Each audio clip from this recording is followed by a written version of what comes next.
안녕하세요. 천지세무법인 조건희 세무사입니다. 오늘은 상가임대에 대해서 한번 알아볼까 하는데요. 해당 내용을 같이 설명해 주실 노희성 세무사님 모셔봤습니다. 안녕하세요.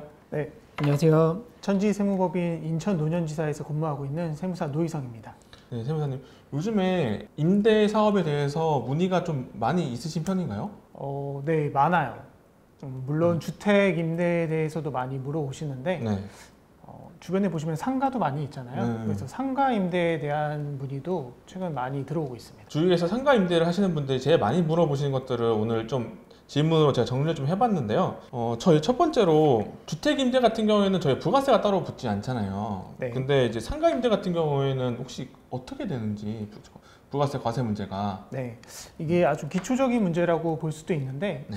은근히 많은 사람들이 이 부분에 대해서 제대로 모르시는 경우가 많이 있더라고요. 네. 그래서 오늘 제가 확실히 정리를 해드리면은 주택 임대 같은 경우에는 이제 나라에서 네. 주거 안정을 위해서 면세를 해놨습니다. 음. 근데 상가 임대에 대해서는 그런 뭐 어드밴테이지를 줄 필요가 없기 때문에 네.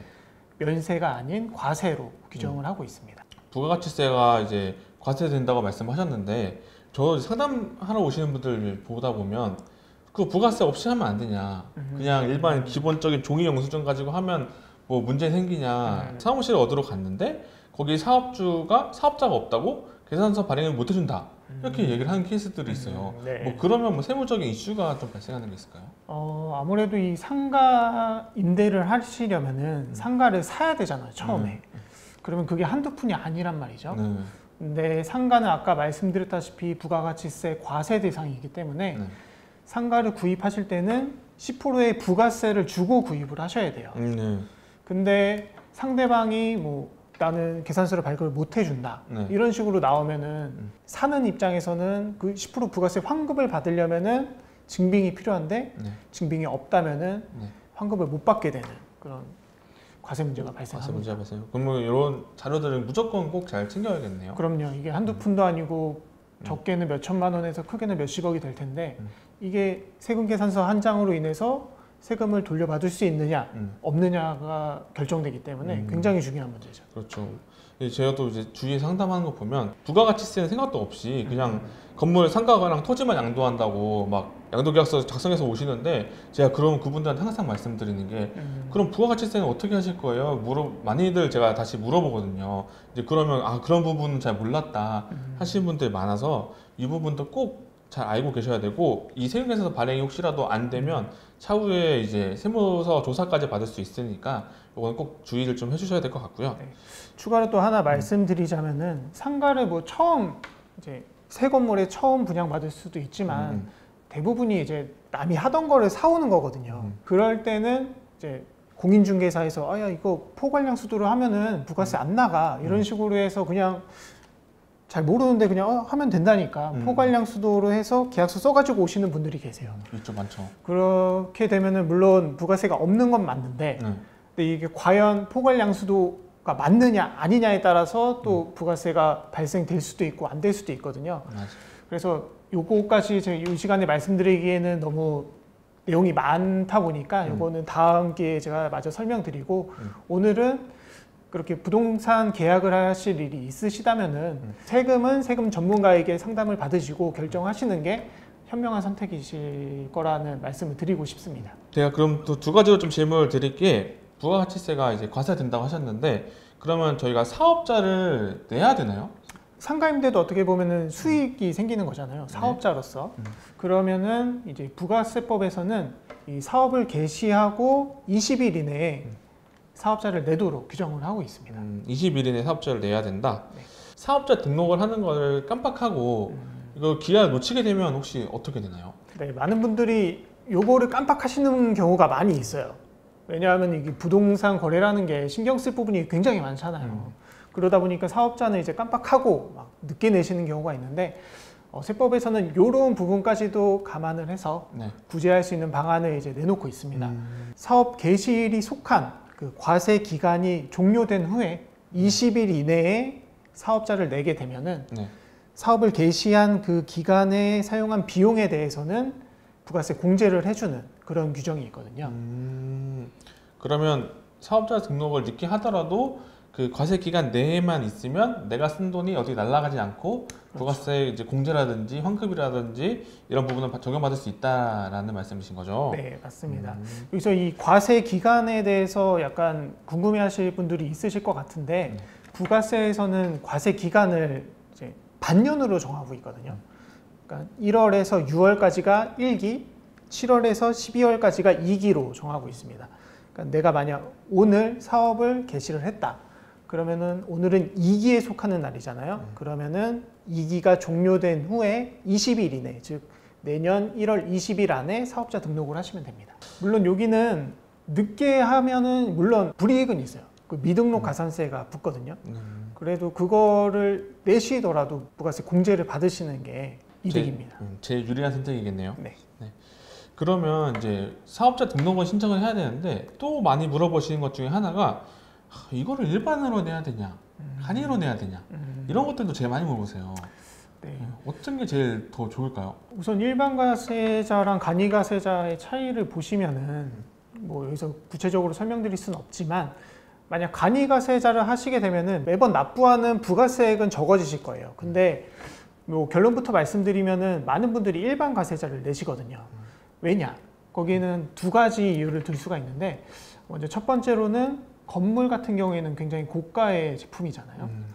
우리가 건물을 살 때 10%를 주고 부가세 10%를 주고 사는데 상가 임대 하시는 분들은 그 10%를 다시 환급을 받으실 수 있어요. 근데 이거는 일반 가세자의 얘기고 간이 가세자분들은 이 10% 환급이 안 됩니다. 따라서 이게 가장 큰 이유가 될 수 있을 것 같고 네. 두 번째로는 간이 가세자분들은 세금계산서 발급을 못 합니다. 따라서 세입자가 들어와도 그 사람들한테 증빙을 내줄 수가 없다는 거죠.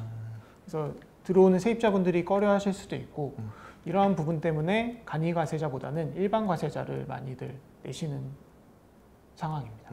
그렇구나. 일반과 간이에 대한 차이점도 한번 알아봤는데 저희가 지금까지 거의 부가가치세 위주로만 좀 얘기를 했던 것 같아요. 네. 저희가 상가 임대하시는 분들이 이제 부가세도 부가세지만 또 다른 세금도 신경을 써야 되잖아요. 그렇죠. 이제 사업을 하면은 어쨌든 세금 문제가 발생을 하거든요. 다른 도소매라든가 제조업 이런 것들은 조금 더 신경 써야 될 세금이 많이 있는데 네. 그래도 오늘은 상가임대에 대해서 얘기를 하고 있으니까 상가임대는 약간 좀 단순하게 생각하시면 되세요. 아까 말씀드렸던 부가세랑 지금 말씀드린 종합소득세 이 두 가지만 신경을 쓰시면 네. 되실 것 같습니다. 그럼 종합소득세는 뭐 신고 기한이 따로 정해져 있나요? 그것도? 네, 종합소득세는 올해를 기준으로 말씀드리면은 올해 1월 1일부터 12월 31일까지 발생한 소득을 다음 연도, 그러니까 2022년 5월 달에 신고가 들어갑니다. 항상 전년도에 대한 세금을 신고는 1년치를 한꺼번에 모아서 다음에 5월 달에 그렇죠. 신고를 한다고 이제 보면 될 것 같고요. 네, 한 가지 더 말씀드리면은 상가임대 하시는 분들이 꼭 그 상가임대 소득만 있는 건 아니시더라고요. 대부분 다 그렇죠. 다른 일을 하시면서 내가 상가 하나 가지고 있다 이런 식이 많은데 그런 분들은 이제 상가임대 소득과 그 외에 다른 소득까지 합쳐서 합산과세가 들어가거든요. 이 부분은 주의를 하셔야 될 것 같습니다. 맞아요. 그래서 이런 거 좀 잘 신경 못 쓰시다가 5월 달에 갑자기 세금이 왜 이렇게 많이 나왔냐 그렇죠. 하시는 분들도 왕왕 있는 것 같아요. 네. 네. 그리고 만약에 그 신고 기간 놓치게 되면 뭐 어떤 불이익이나 뭐 처리 방안이나 이건 따로 그런 것들이 좀 있을까요? 물론 불이익은 있죠. 이 신고 기한이 지난 다음에 신고가 들어가게 되는 거를 이제 기한 후 신고라고 하거든요. 말 그대로 기한 후에 신고하는 거죠. 네. 그렇게 되면은 우선 가장 문제점은 세무서에서 더 깐깐하게 볼 수 있다는 거예요. 깐깐하게 보게 되면은 나 필요 경비로 뭐 얼마를 썼는데 너네 이거 진짜인지 뭐 증빙 가져와봐 이런 식으로 나올 수도 있고 그러면은 이게 물론 이거를 100% 다 진실되게 신고를 하시겠지만 증빙을 모으는 거는 또 별도의 문제거든요. 그렇죠. 굉장히 골치 아파질 수도 있으니까 되도록이면은 신고 기한 내에 신고하는 거를 추천드립니다. 왜 그게 뭐 신고 기한 전이랑 후랑 깐깐하게 본다는 게 뭐 특별한 이유가 있어서 그렇게 깐깐하게 보는 건가요? 이 세법에서는 신고 기한 내에 신고를 하는 거는 이제 정상적인 신고라고 판단을 하고요. 네. 신고 기한이 지난 다음에 이제 신고가 들어가는 거는 정상의 범위에서 벗어났기 때문에 네. 이게 실제인지 아니면은 속된 말로 가라인지 그거를 판단을 하겠다는 거죠. 국세청에서 판단을 다시 해보고 거기에 대해서 승인을 또 해야 신고가 제대로 된 걸로 마무리가 된다. 네. 이런 말씀이신 거죠. 맞습니다. 그러면 이런 이제 복잡한 부가세나 소득세 이런 신고는 꼭 저희 같은 세무사한테 의뢰를 해야 되나요? 그럼 감사하죠. 그런데 뭐 많은 분들이 요새는 이제 컴퓨터나 인터넷 이런 게 많이 발달을 했잖아요. 네. 또 홈택스 접속해 보면은 혼자서 이제 신고할 수 있게끔 그 프로그램도 잘 짜져 있더라고요.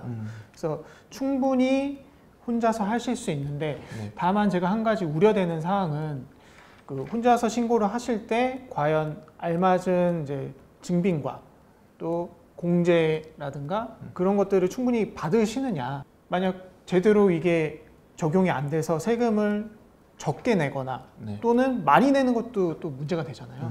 정말 단순한 경우가 아니고 내가 좀 복잡한 것 같다 또는 정확히 내고 싶다. 그럴 경우에는 이제 주변의 세무사에게 문의하시는 게 가장 속편합니다.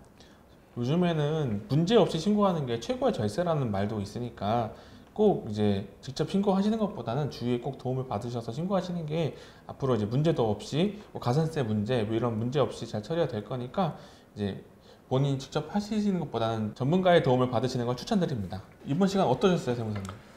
물론 이게 굉장히 기초적인 내용을 오늘 다뤘지만 저도 다시 한번 돌아보면서 한번 정리할 수 있는 시간을 가져서 좋았고 물론 오늘은 되게 간단하게 함축적으로 말씀을 드렸거든요. 더 궁금하신 사항이 있으시다면은 네. 전화 문의나 댓글도 있나? 댓글이나 뭐 이메일이나 뭐 편하신 방법대로 문의를 주시면 될 것 같습니다. 네, 저희가 오늘은 되게 기본적인 사항들 그리고 가장 필요한 것들만 주제를 다뤘잖아요. 네. 그래서 더 세부적인 것들은 이제 뭐 시간이 허락이 된다면은 다음에 또 다뤄보고 아니면은 궁금하신 점이 있으시다면 저희 천지세무법인에 문의해 주시면은 저희가 친절하게 답변해 드리겠습니다. 네, 감사합니다. 그러면 다음번에도 또 더 좋은 정보로 여러분들 찾아뵐 테니까요. 많이들 시청 부탁드리고 오늘은 여기서 마무리하도록 하겠습니다. 네. 이상 조건세무사 세무사 노희성이었습니다. 감사합니다.